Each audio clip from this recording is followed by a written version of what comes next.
fierce imaginings. Rosenberg, in fact, is a very awkward fit with all the war poets. He runs counter to many of the currents that we've been observing over the last couple of days, and yet, of course, he's in those currents. He is part of them, and yet you will see that, as I say, he's an awkward fit in every sense. He was an awkward fit as a soldier, and he was an awkward fit as an immigrant Jew in England, as an East Ender and a Jew among the English literary establishment. He was a Cockney Londoner in a Lancashire regiment, which was not that easy for him. And, of course, he was a private soldier amongst officer poets, though, of course, he wasn't the only private soldier, but there weren't very many of them.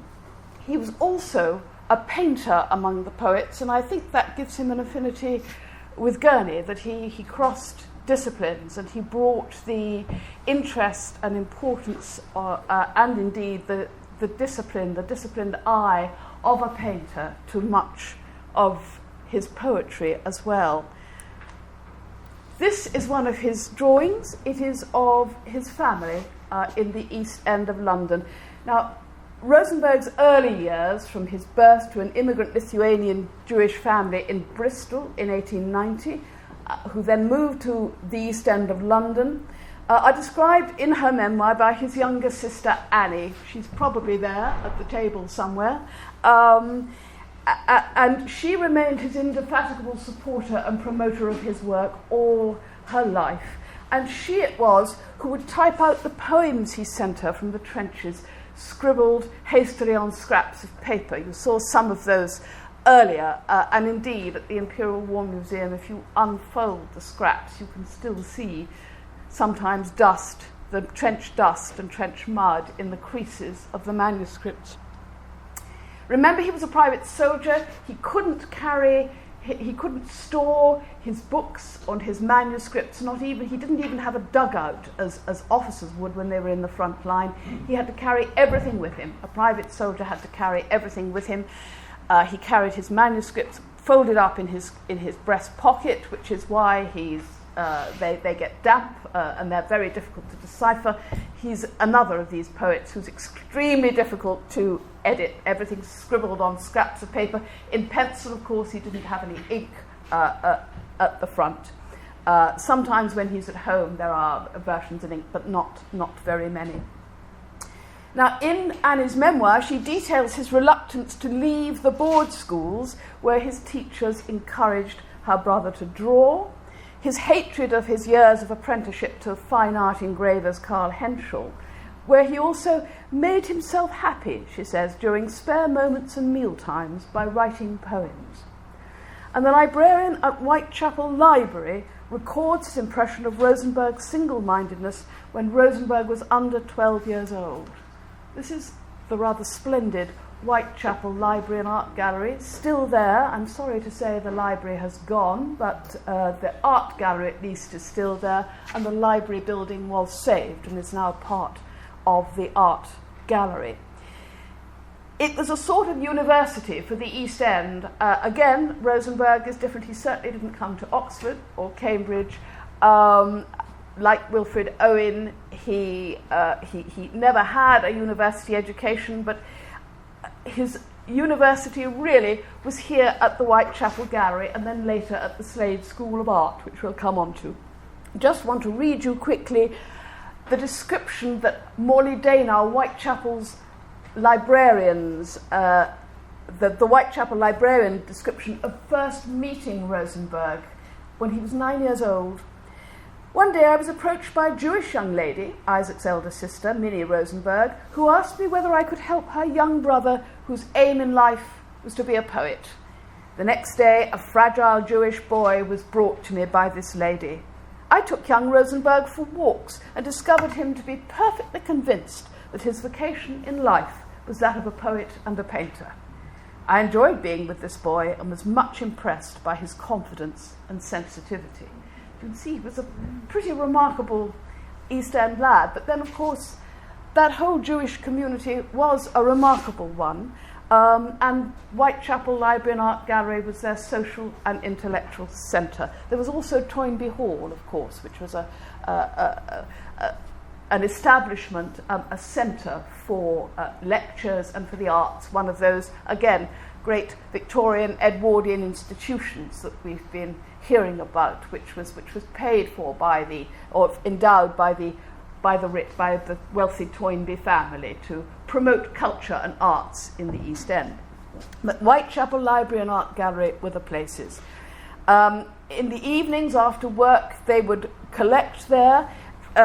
His friends were the painter Mark Gertler and David Bomberg, two of his friends who went on, of course, to become important painters on the fringes of modernism, and the poets Joseph Leftwich and John Rodker, who became, of course, an Imagist poet, went to Paris and played a great part in the growth of modernist poetry in France and in England. They would read their poems at night under the lamppost when the library shut. They came out, they had nowhere to go, of course, so they would walk the streets of Whitechapel, stand under the lampposts, pull out their poems and read them to each other. And it was Rosenberg, they felt, who had the edge as a poet. And his letters burn with his desire to engage with as much literature and art as he could get hold of. Whitechapel Library, as I say, was his university. He read whatever he could, whatever Morley Daynow gave him, he absorbed. He writes of Greek tragedy, he read, of course, in translation, Shakespeare and the Elizabethans, the Romantics, the Victorian poets, and John Donne and the metaphysical poets, which was a quite advanced taste, I think, for an ordinary East End boy in the 1900s. And he also read the authorized version of the Bible, now known as the King James's Bible, which, of course, he'd never read. He was Jewish, remember. He was never Orthodox, but his family were, and, of course, he had the education that all Jewish boys had in the Hebrew scriptures. But he always said, I was a young rebel, and I couldn't be bothered, with grappling with the Hebrew. His allegiance really was to English poetry and English poets. But in fact, his Hebrew inheritance, of course, does play a great part in the whole landscape and mythology of his poems. He wrote to Georgian poet Gordon Bottomley, who became a correspondent and a mentor to him. I read the Sermon on the Mount for the first time lately and got this rare pleasure. It is indeed heroic and great philosophy. Now, during his hated apprenticeship years, he took evening classes in drawing, and 3 wealthy Jewish ladies found him copying one day in the National Gallery, which art students can still do, and they clubbed together and sent him to the Slade School of Art from 1911 to 1913. So that was his, again, after Whitechapel, that was his university education. And of course, his friends, Gertler, Bomberg and others. He just missed Paul Nash, who was there before him, but in fact he met Nash.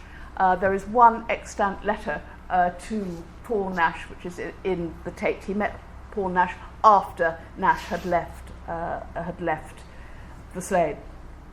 Now, while at the Slade, he kept up his poetry, and he sent some to Lawrence Binion, another Georgian poet whom we've come across, older man, and a great encourager of young poets and young artists. Binion was a curator of prints and drawings at the British Museum, so again there was a sort of double interest for Rosenberg in that Binion was himself, of course, a published, established poet, but also had a great interest in prints and drawings and art. Again, Binion was one of his regular correspondents with him until his death, and was also with Bottomley one of the editors of the first anthology of poems, selection of poems produced after the war, after his death.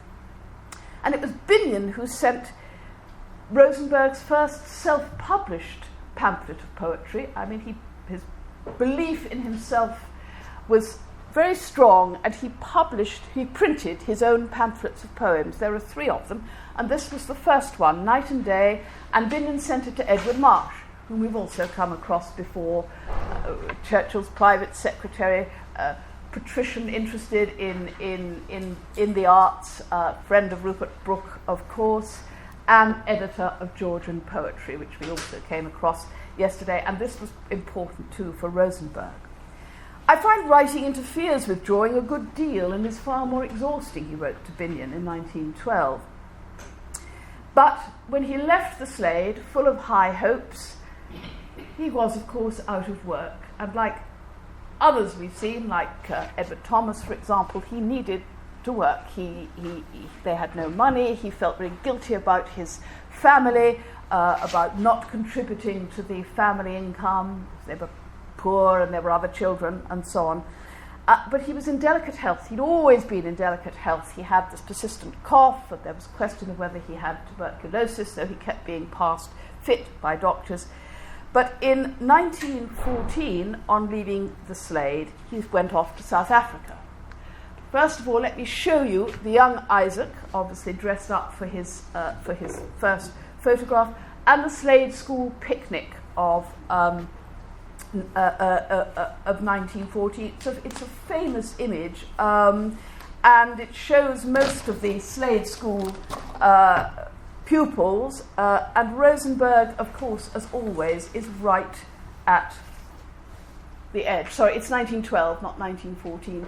And Rosenberg, not sure that I can work this, but I will try, is there. And you see he's on the outside, which is very typical of Rosenberg. That's Mark Gertler, you see, as a much more dashing person, and so on. And there's Carrington and Bomberg and Stanley Spencer, with whom he became rather friendly. I think they both had a slightly outsider quality to them. So it was quite an exciting and stimulating environment. So it was sad to leave that and leave the Slade and find there was no work. So he sailed to South Africa in 1914 to spend a year with his married eldest sister, Minnie, the one who'd taken him to Whitechapel Library.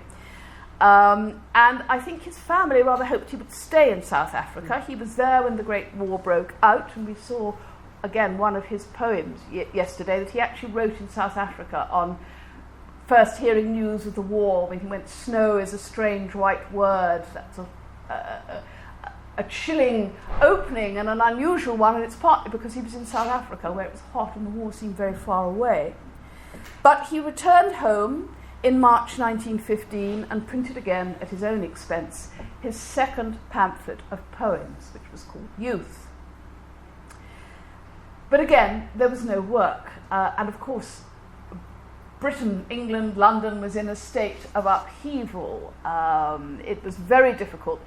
There was a sort of hiatus. Nobody quite knew what was happening, but the pressures were certainly building on any young man who wasn't in uniform, and I think we quite often forget this. If you weren't in uniform, you have heard of the famous and rather unpleasant habit of giving young men who weren't in uniform white feathers.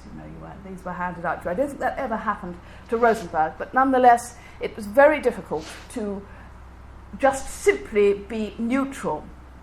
5 of Rosenberg's friends became conscientious objectors. Again, this is another area in which Rosenberg and his friends are against the tide. They do not have that sense of allegiance and patriotism that the other poets had even at the beginning of the war. He wrote to the Jewish man of letters Sidney Schiff in October 1915, "I have changed my mind again about joining the army. I feel about it that more men mean more war, besides the immorality of joining with no patriotic convictions." Now, I don't think that means that he disliked England, but his allegiance was to a different kind of England. His background was urban, Jewish, and the anti-war, in his case, was strong in the background because his family, he referred to them as Tolstoyans, they were East European, Lithuanian Jews. One of the reasons that whole flow of refugees came to England was not simply that they were looking, or Britain, because they came to Scotland too, of course, was not simply that they were looking for work, but they were escaping the conscription into the Tsar's armies, which was a real threat and fear for Jewish the families in Russia. So there was this great sense that war was an immoral thing, and he did not have the same emotional attachment to that pastoral vision of England as have some of the other poets. We're going to hear about Edmund Blunden tomorrow, who very much that vision was strong. Gurney we've just heard about, Brooke, Thomas. In their various ways, they all have that image of this pastoral, idyllic England, however vitiated it might be by the war. But Rosenberg's allegiance is to the English poets and the English language. And perhaps because of this, and because he wasn't a university-educated man, or he didn't have that expectation, that weight of the literary heritage on his shoulders that the others had. Could they measure up to Achilles in the trench, or could they measure up to the great war poems of the past? Could they even measure up to Sassoon and Owen? Rosenberg didn't have any of that. The burden of that classical education was simply not there, and so it made, I think, his reactions to his omnivorous reading, which was, as you can see, quite sort of sporadic. I mean, he absorbs what he reads in the most amazing way, but it's sporadic and spontaneous, and I think that is also a clue to his poetry. However, unable to find work without telling even his family, he enlisted in October 1915. I left without saying anything because I was afraid it would kill my mother, or I would be too weak and not go. This relationship with his mother. Mothers are very important, aren't they, in First World War poets? It's another theme I think we might explore at some time. A lot of them had very formidable mothers, and Rupert Brooke is one, and Rosenberg certainly another. There is this feeling of anxiety about friends and family, and of course particularly because the family were indeed Tolstoyans, pacifists. He took with him nothing, which is very typical of Rosenberg, because he expected to get everything when he was in the army, and of course he said he didn't even have a towel, so he had to use his pocket handkerchief. But I do have, he said, I have with me Donne's poems and Thomas Brown's Religion de Medici, and must carry both in my pocket. So he was equipped for war. He wrote in December to Edward Marsh for help in sorting out the payment to his mother. I'm just trying to show you. This is what he's like in 1910. So he's grown up into a young man. This is the image that is in the tape. And it's one of his best images. He painted himself a great deal because, of course, if you paint yourself, you don't have to pay a model, so you're cheap. So it's given us these wonderful series of self-portraits. I never joined the army from patriotic reasons. Nothing can justify war. I suppose we must all fight to get the trouble over, which I think is another underlying sentiment that many of them felt. They felt everything was not what they wanted, not what they really believed in, but they did feel that the trouble had to be got over. You had to sort it out. I thought if I joined, there would be the separation allowance for my mother. At Whitehall, it was fixed up that 16 shillings and sixpence would be given, including the 3 and 6 a week deducted from my 7 shillings. It's now between 2 and 3 months since I joined. My 3 and 6 is deducted right enough, but my mother hasn't received a penny. You can see again how important that was. That was one of the reasons why he joined up, was that he would then contribute. Again, rather like Edward Thomas, the regularity, I think this was an important motive for many of the men who joined up, which we should put together with the other motives. It was a regular job. You had regular pay. Everything was all found, more or less.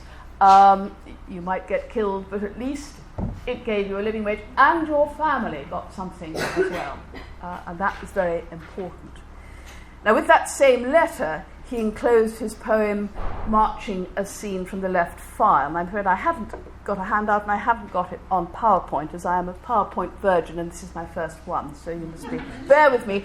But I'm just going to read you, I think it's probably in your anthology, it's quite a well-known poem, it'll certainly be on the website. I won't read all of it, but I just want to give you a quality of it because it is very much the painter's eye observing the war, and this is one thing we've had the musician's eye, we've had the countryman's eye, we've had all sorts of eyes, we haven't had a painter yet, and this is the painter.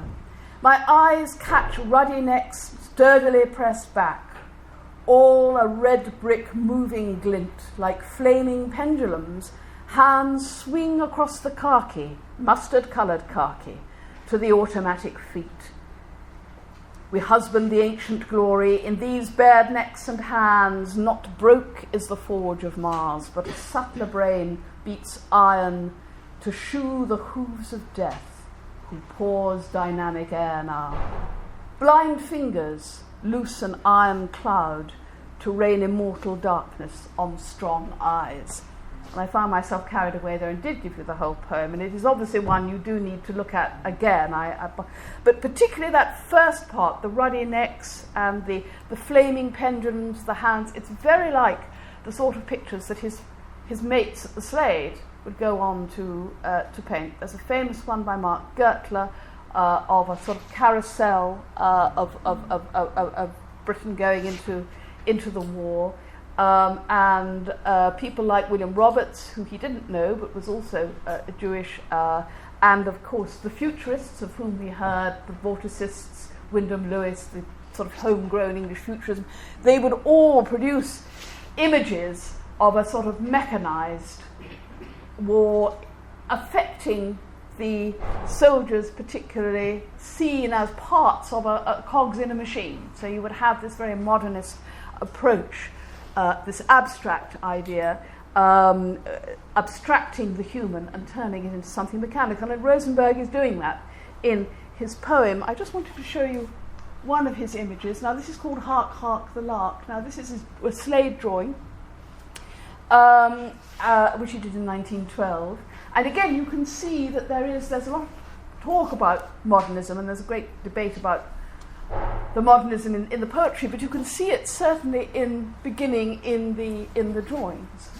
You have this is somebody who has actually probably seen Cézanne in the great post-impressionist exhibition of 1910, and certainly the Slade is beginning to take that up, much to the horror of many of its professors. So you can see that beginning, and so he was aware of all these. He was aware of modernist tendencies, and of course his great friend John Rodker would later embrace imagism, one of the first manifestations, really, of modernist poetry. So he's aware of all these things, but he's a paid-up member of the awkward squad, is Rosenberg. He won't actually commit himself to any particular movement, however much his friends did. And again, as a bantam, this means someone who was too small to be in the regular army. He was only 5'3", but they were getting desperate, of course, by this time. And in fact, they broke up the 1st Bantam Battalion because everybody was too unfit. But Rosenberg was retained as one of the fitter members, so you can see how things were beginning to go. He was moved from battalion to battalion.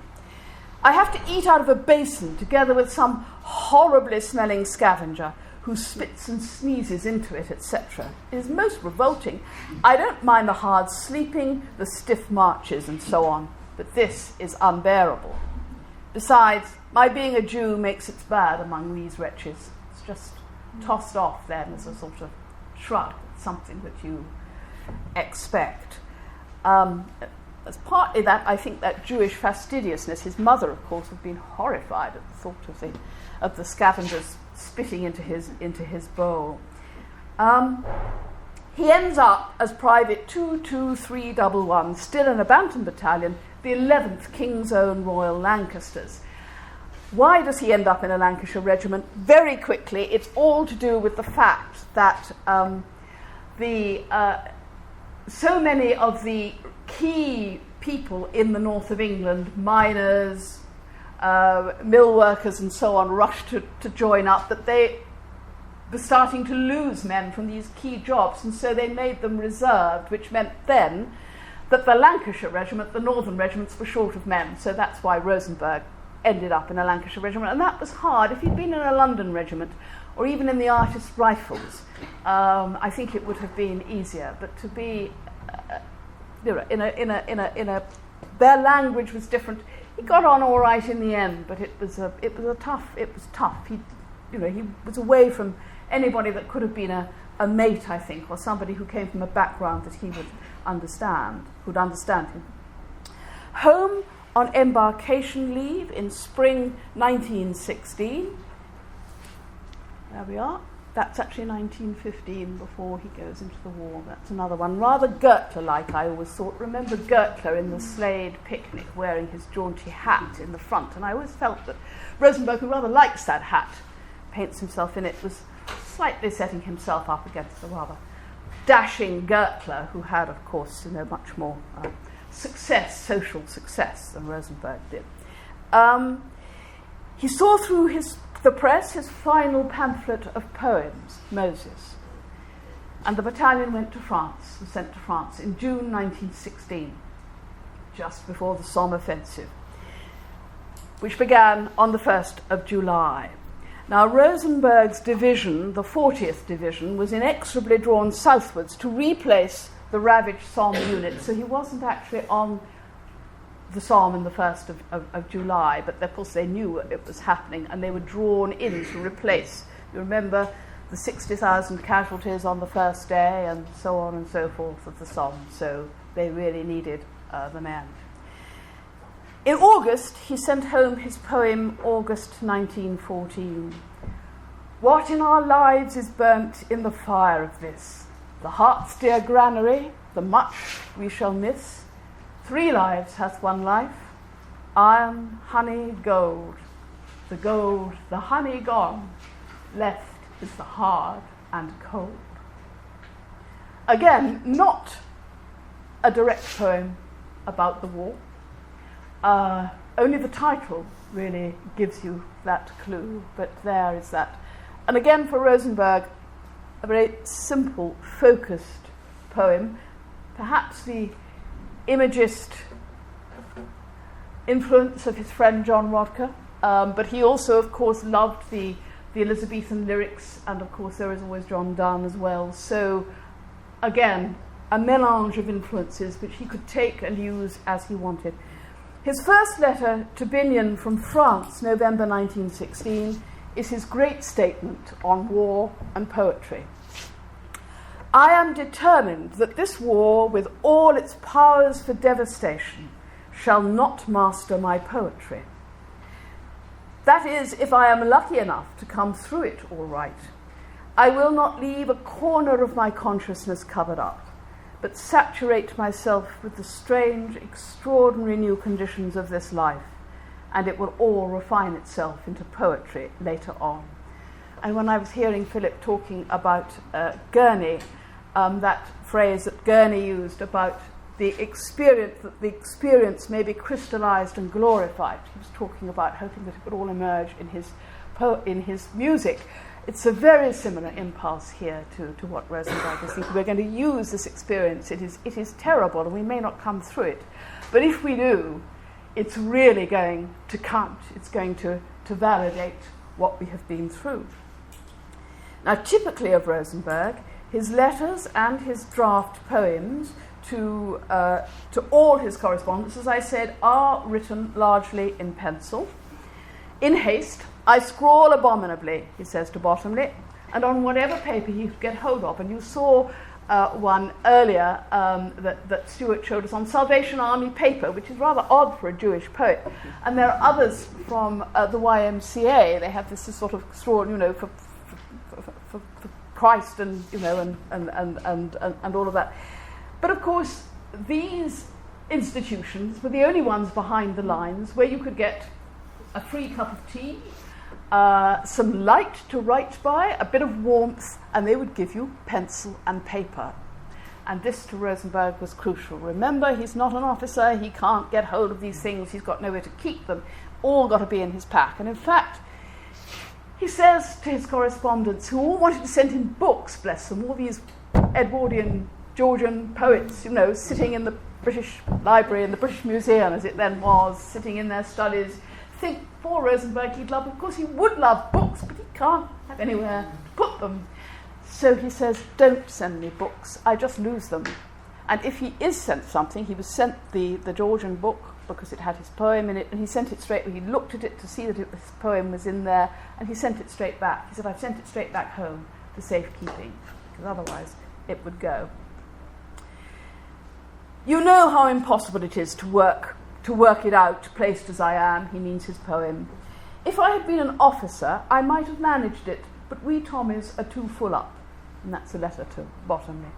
And he explained to Edward Marsh in May 1917, it is only when we get a bit of rest and the others might be gambling or squabbling, I add a line or two and continue that way. No writer's block for Rosenberg, he couldn't afford it, he didn't have the time. If you had a moment, you just had to focus and scribble it, get it done somehow. And that summer, he sent home 3 versions of his great poem, Break of Day in the Trenches. And he defends, and that is the one on your sheet, and we will be looking at that. And he defended the poem, in fact, to Marsh in August 1916. Now, Marsh was tending to be rather critical of Rosenberg's poetry. He encouraged him, and one must never forget that. It was a lifeline to him to have someone like Marsh interested in him. But of course, Marsh was, as we've heard, an Edwardian and a Georgian, and although he certainly subscribed to the idea, of course, of the freshness of the Georgian approach, it wasn't perhaps as fresh as all that, and he found Rosenberg difficult. He found Rosenberg's, and a lot of people do find, he's not the easiest of poets. He's not the most accessible of poets. He doesn't instantly, I think, strike you. Some of his verses do, some of his lines do, but you do need to give him attention and reread and think about what he's saying, think about his images. So this is what he says to Marsh. You know the conditions I have always worked under, and particularly with this last lot of poems. You know how earnestly one must wait on ideas. You cannot coax real ones to you, and let, as it were, a skin grow naturally round and through them. If you are not free, you can only, when the ideas come hot, seize them with the skin in tatters, raw, crude, in some parts beautiful, in others monstrous. Why print it then? Because those rare parts must not be lost. If I could get a few months after the war to work and absorb myself completely into the thing, I'd write a great thing. I'm enclosing a poem I wrote in the trenches, which is surely as simple as ordinary talk. Marsh had often complained that he was a bit obscure in his poetry. Surely as simple as ordinary talk. You might object to the second line as vague, but this was the best way I could express the sense of dawn. The darkness crumbles away. It is the same old druid time as ever. Only a live thing leaps my hand, a queer, sardonic rat, as I pull the parapet's poppy to stick behind my ear. Droll rat, they would shoot you if they knew your cosmopolitan sympathies. Now you have touched this English hand, you will do the same to a German, soon, no doubt, if it be your pleasure to cross the sleeping green between. Now Rosenberg chooses the rat as his interlocutor, and the rat's mocking presence enables Rosenberg to draw out the complexities of that situation, which he might find either to come to too facile to do it directly, but the rat itself focuses that moment of connection between the two opposing lines. The rat considers the humans, and the poet, sticking a poppy behind his ear, considers the rat. Now, in his earlier second version, I told you there were 3 versions, it took him a long time to get this right. And we've been talking a lot about manuscripts, and in the follow-up exercise I suggest you look at some of the manuscript versions on the digital website and have a think about them. Now, in his second version, Rosenberg tried out these lines. Instead of saying, "Soon, no doubt, if it be your pleasure to cross the sleeping green between," he wrote, "Soon, no doubt, if it be your pleasure to cross the poppy-blooded field between, our hands will touch through your feet." But in that final version, he's stripped down the image. He's rejecting poppy-blooded and "our hands will touch through your feet." And they must have expressed something that he really wanted to say. Why did he do it? Perhaps because it was too literal, too explicit. His friend Rodker would probably have said, "Let the image speak, let the image speak, don't tell us what it's about." And I think there is something of that. He's thinking, right, yes, I want the poppy, but poppy-blooded field, it's a bit obvious, isn't it? Everybody's used that. We'll think about that again. So he just leaves the rat touching the English hand and doing the same to a German. At the end of July 1916, he wrote to Bottomley, "Simple poetry, that is where an interesting complexity of thought is kept in tone and right value to the dominating idea, so that it is understandable and still ungraspable." So that's what he's doing. He's trying to simplify, but not make it simple, not make it simplistic. I'm going to show you. There he is, sketching himself in the trenches. Can you see the marmalade jar? Okay. I think it might be a mouse rather than a rat, but you're getting the general idea. Okay, those are black beetles, cockroaches, and that is the rat's headquarters. So there you are. People say that Rosenberg was rather grim, but he had a great sense of humour. He had that Cockney Jewish sense of humour, and you can see it, and it's in the poem too. I think. In the 23rd of July, 1916, these are all postmarks. Rosenberg never dated his letters. This is going back to manuscripts again. Fortunately, they all kept the envelopes, or we'd have no idea when he wrote what and to whom. He was asked to date his letters by Bottomley, of course, the Georgian, Edwardian, literary man who knew that dates were important, and Rosenberg said, "I don't know the date. How would I know the date?" In fact, they probably were specifically not told the date, so they couldn't reveal anything untoward in their letters to the enemy. The poem, In the Trenches, I altered a little, and have asked my sister to send on to you. I left a line out, a shell's haphazard fury, after irrevocable earth buffet. I don't think I made my meaning quite clear, that it is a shell bursting, which has only covered my, he leaves the word out, but I think he means myself, and the poppy I plucked at the beginning of the poem, still on my ear with dust. It's a shell bursting. It is one of a sequence of dramatic war poems I want to write. In the Trenches is a very, very brief, and it is rather a commonplace little first draft, and you'll find it on the digital website. And if you look at what he starts off from those 4 lines, he then moves gradually through all these changes into the final version. In the final version, the emphatic poppy-blooded of the earlier version becomes the more suggestive poppies whose roots are in men's veins. Poppies whose roots are in men's veins drop and are ever dropping.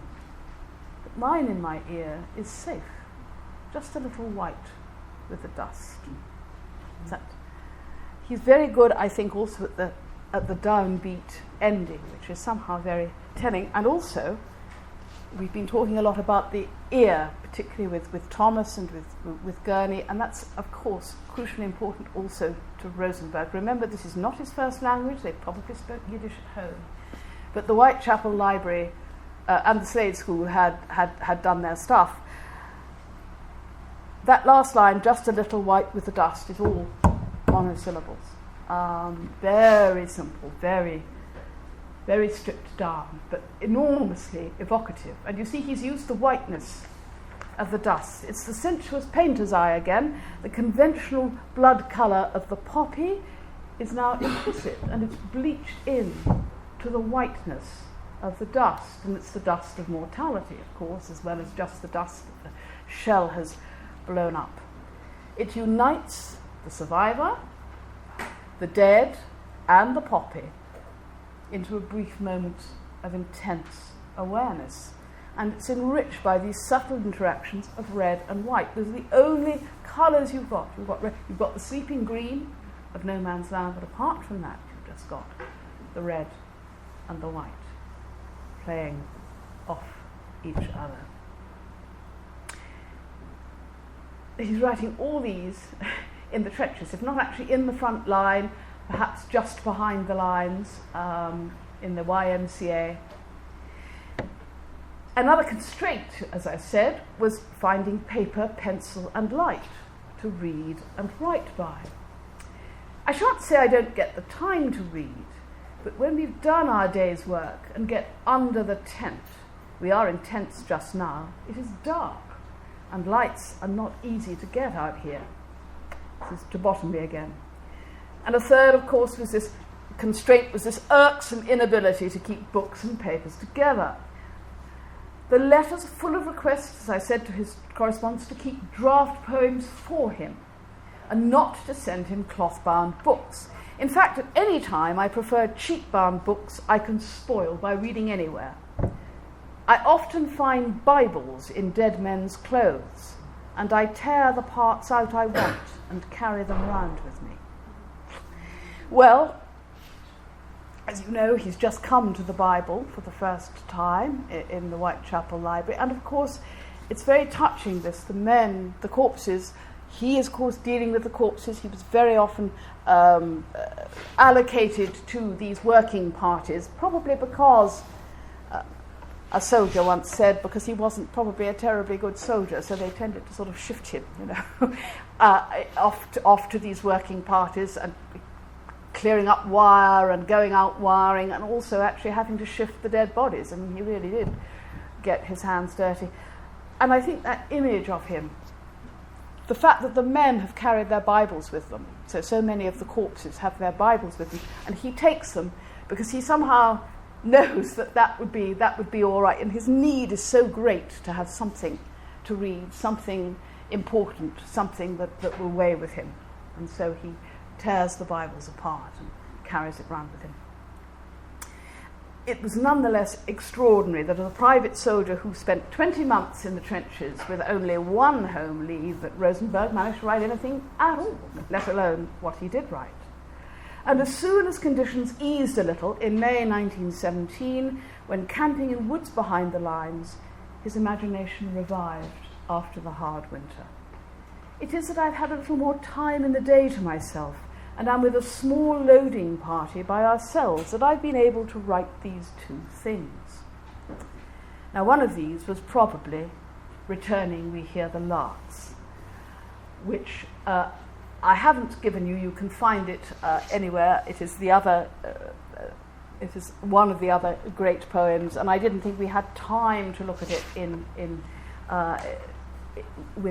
the intensity it deserves. But particularly, remember the image of "Hark, hark, the lark" that he drew at the Slade. The lark, of course, was another great image of the battlefield, and he wasn't the only poet to use it. And also, of course, it also did have the lark comes freighted with a literary heritage. The great poem by Shelley, To a Skylark, he would certainly have read and known at the Whitechapel Library. There was also George Meredith's poem Lark Ascending, which of course Vaughan Williams takes and creates a music for after the war. So in that sense, he's aware. I don't say he was aware of all those things, but he would have read Meredith and he would have read Shelley. And it's a short poem with a vivid sense of a particular intense moment, transcending the dull and dangerous routine of the trenches, and is always with Rosenberg the focus for the inextricable fusing of the power and danger of beauty. We've heard that Gurney pursued beauty through the trenches. Well, so did Rosenberg, but he was not, I think, shocked by the war in the way, perhaps, that Wilfred Owen, that the poets who came from those Christian traditions, that London, the poets who came from a sort of settled, secure English background, he knew that life was tough. It had always been tough, and he knew it was dangerous. That didn't stop him longing and wanting for the beautiful, but what he does is that sense of the precariousness of beauty and of life and all the things he so wanted to do, somehow he turns them into the power source for his poetry.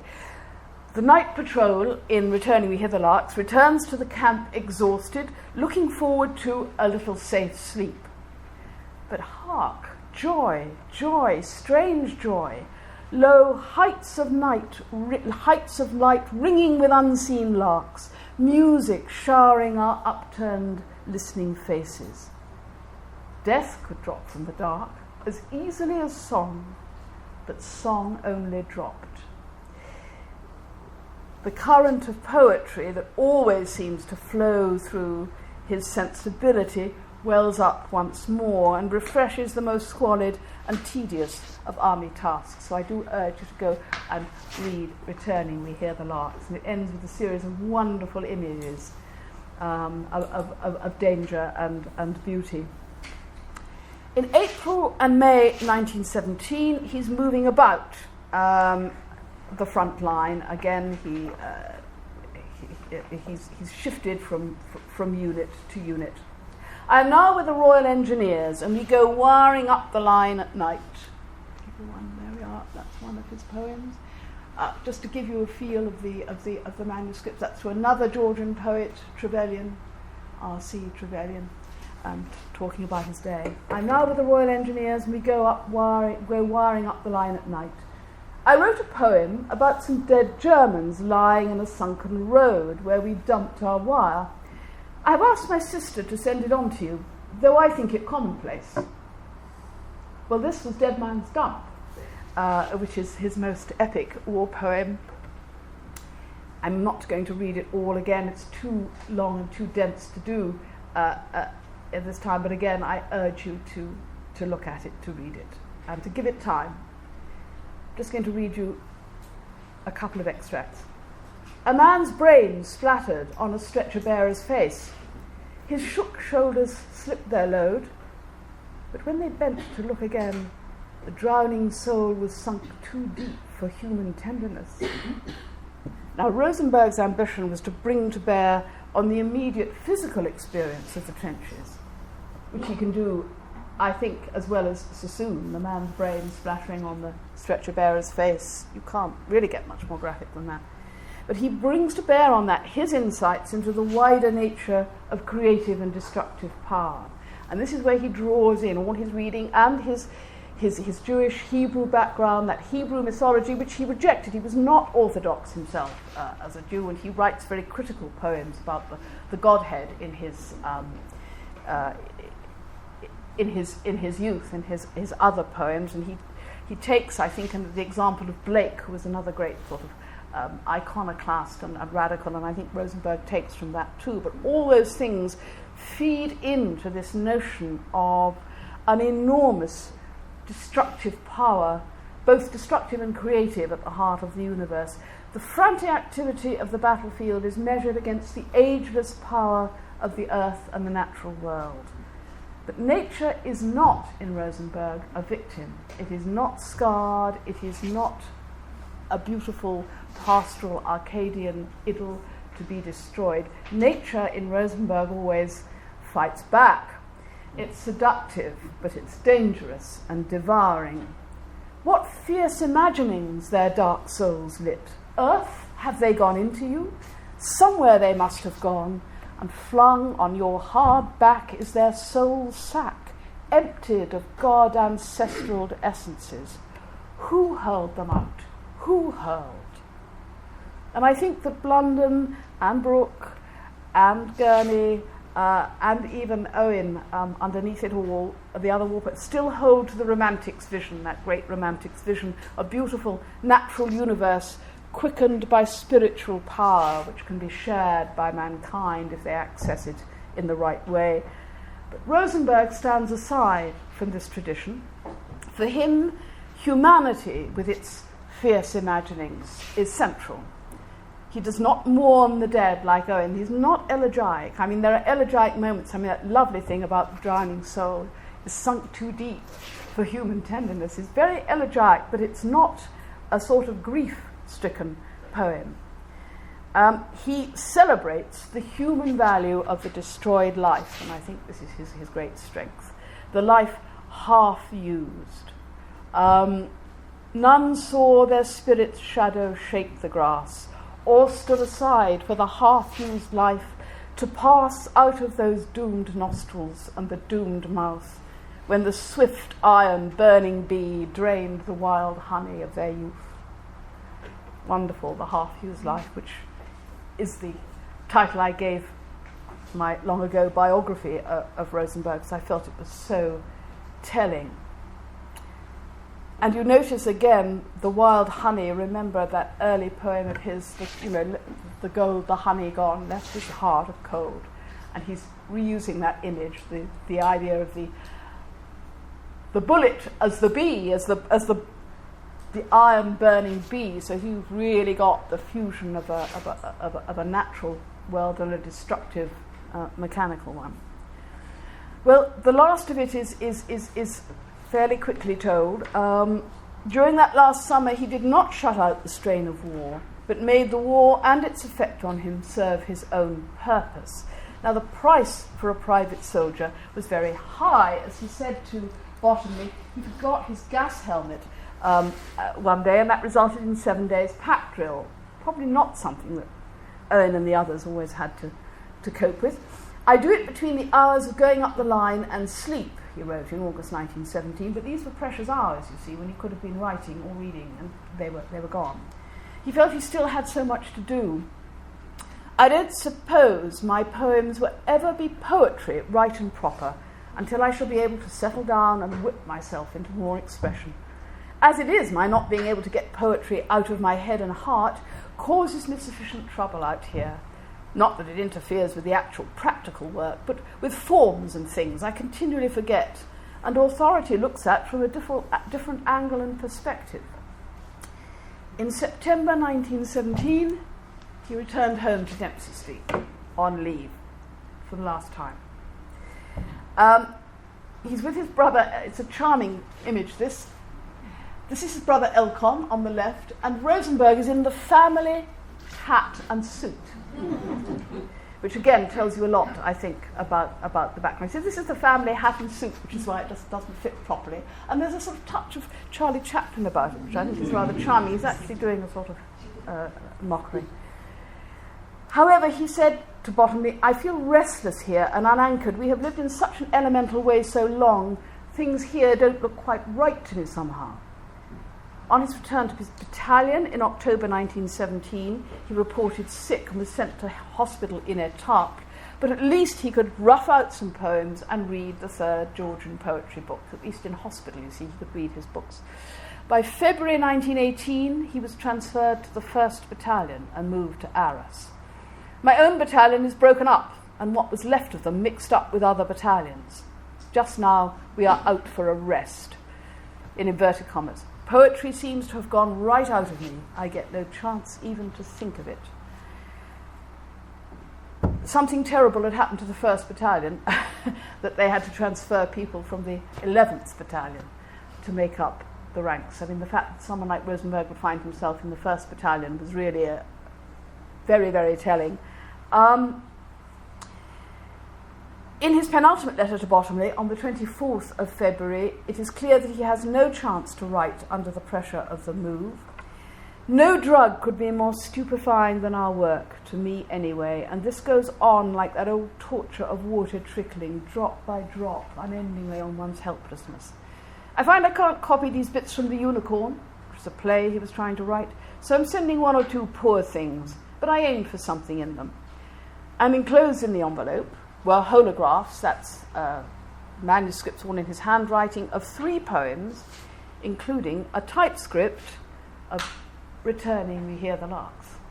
A few things which I'm not very pleased with, but I'll work on them later.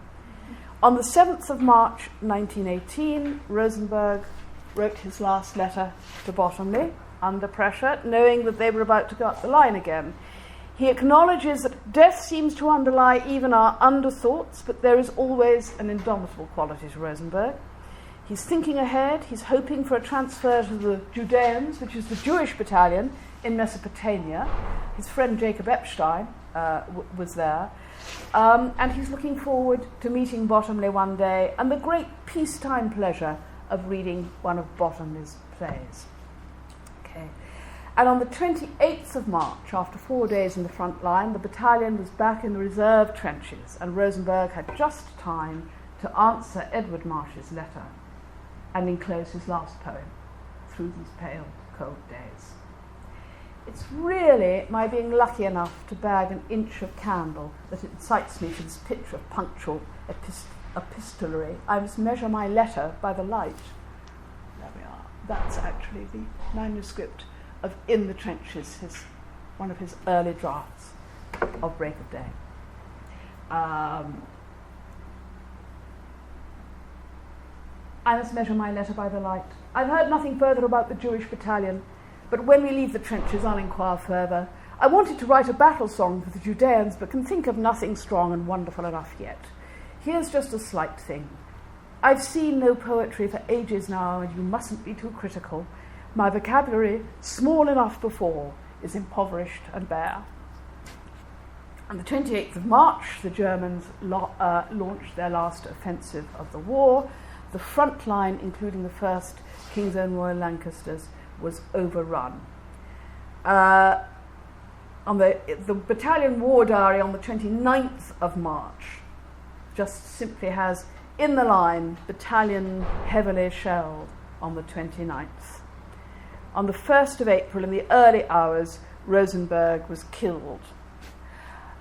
We don't really know much about it. We've been trying to find out, but we don't know much about what happened. They were overwhelmed.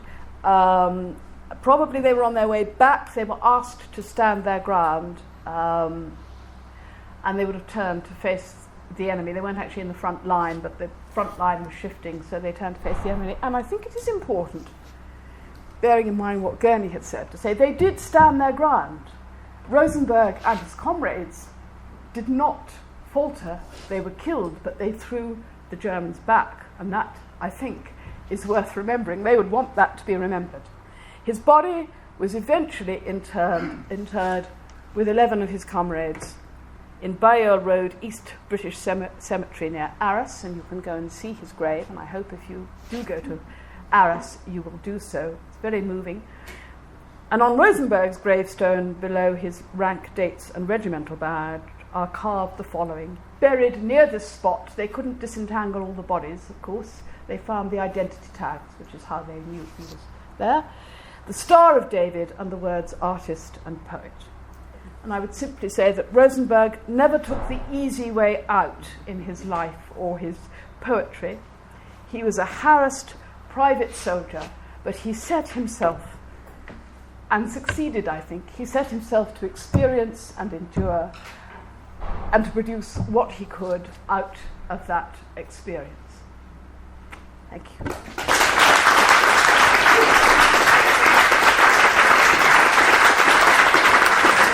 I ran over it.